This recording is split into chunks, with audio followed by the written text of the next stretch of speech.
toutes et tous, correction de l'exercice PEC 110, donc qui est un exercice sur le filtrage donc des circuits linéaires. Alors, on s'intéresse au filtre de l'annexe 2 et on vous donne la fonction de transfert qui est ici. Alors, si on connaît bien son cours, on reconnaît la forme canonique d'un passe-bande d'ordre 2. Et donc, on vous demande tout simplement de vérifier que cette fonction de transfert est conforme avec ce qu'on voit sur le diagramme de Bode. Donc, on va le vérifier tant en phase qu'en gain. Alors, ce dont on se rend compte, c'est que h bar est équivalent en 0 à tout simplement h0j oméga sur q oméga 0. Et que ce truc-là tend bien vers 0 quand oméga tend vers 0. Donc ça, c'est très bien. Donc ici, on se rend compte que ça correspond à ça, puisqu'on a un gain qui tend bien vers moins l'infini. Et qui a bien une phase qui vaut plus pi sur 2, phase qu'on retrouve ici, sur le graphique en phase. Et si on regarde l'équivalent de h bar en l'infini, on se rend compte cette fois que ça va valoir moins h0j oméga 0 sur q oméga. Alors ce truc là tend aussi vers 0 quand oméga tend vers plus l'infini. Et par contre la phase c'est moins pi sur 2, à cause du moins j ici. Et on retrouve bien ce comportement là. Donc il n'y a pas de problème, le diagramme de Bode est bien cohérent avec ça. Petite remarque, le diagramme de Bode en phase nous indique que H0 est un réel positif, sinon on n'aurait pas les bonnes phases. Donc aucun problème pour la première question. On vous demande ensuite de déterminer H0, Q et oméga 0. Alors là c'est relativement simple. Il faut se souvenir des résultats de son cours. Donc la première chose dont on va se souvenir, c'est que le maximum de la courbe réelle se coupe en 20 log de H0. Donc ici en fait on a tout simplement Gmax qui est égal à 1. À 0, pardon. Hop là, je vais trop vite. 0 là, voilà, ici. Et donc, on peut en déduire directement que, puisqu'on connaît bien son cours, que H0 c'est égal à 1. Puisqu'en fait, Gmax correspond à 20 log de H0 pour un passe-bande d'ordre 2. Ensuite, on vous demande de trouver Q et oméga 0. Je vais commencer par oméga 0 parce qu'en fait, on sait que la résonance d'un passe-bande d'ordre 2 se fait en oméga 0. Donc en fait, il suffit tout simplement de lire la pulsation ici. Alors si on regarde bien, on trouve alors 2, 3, peut-être 4, c'est pas forcément très clair. Ouais, 4 effectivement, on trouve quelque chose comme 4 10 puissance 4 radians par seconde, c'est pas extrêmement précis, mais on voit directement que oméga 0 vaut 4 10 puissance 4 radians par seconde.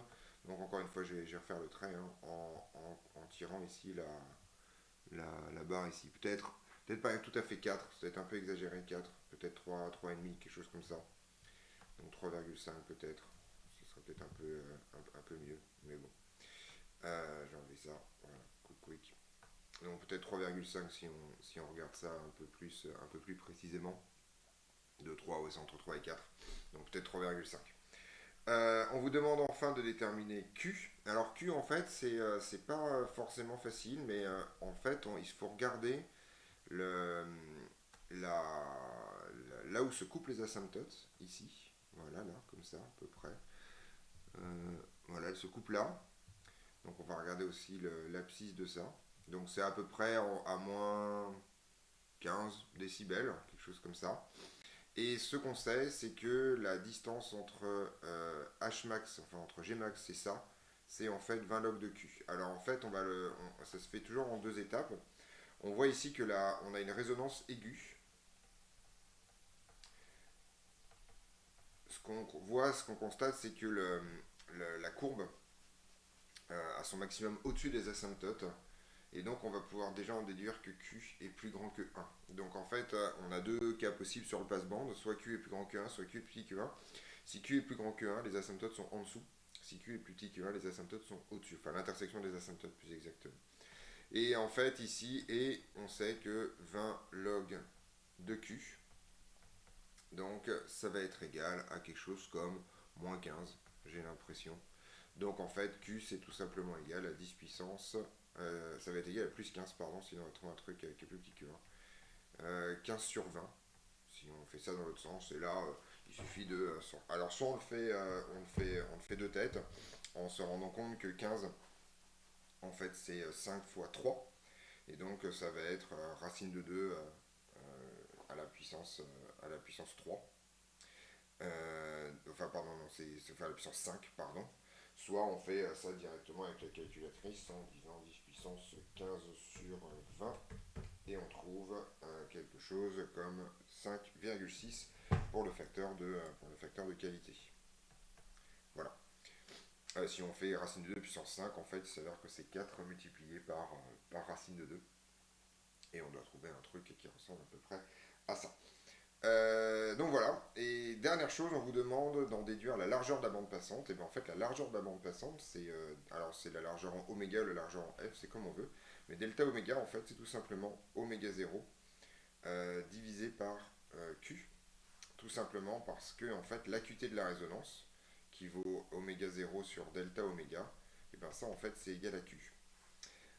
D'après votre cours. Donc en fait, là on a tous les éléments. En fait, il suffit tout simplement de faire 3,5 10 puissance 4 divisé par 5,6 et on va trouver la largeur de la bande passante qui vaut 6,25 10 puissance 3 radians par seconde.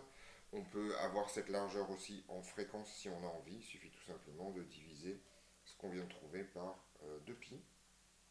Et si on fait ça, on trouve une largeur de bande passante delta F, si on a envie, qui vaut 995 Hz. Voilà, donc ça c'est pas obligatoire, hein, tout est donné en oméga, il n'y a aucune raison de faire ça en fréquence, mais c'est comme ça que ça marche. Voilà, s'il termine cet exercice, on se retrouve dans d'autres vidéos pour d'autres corrections.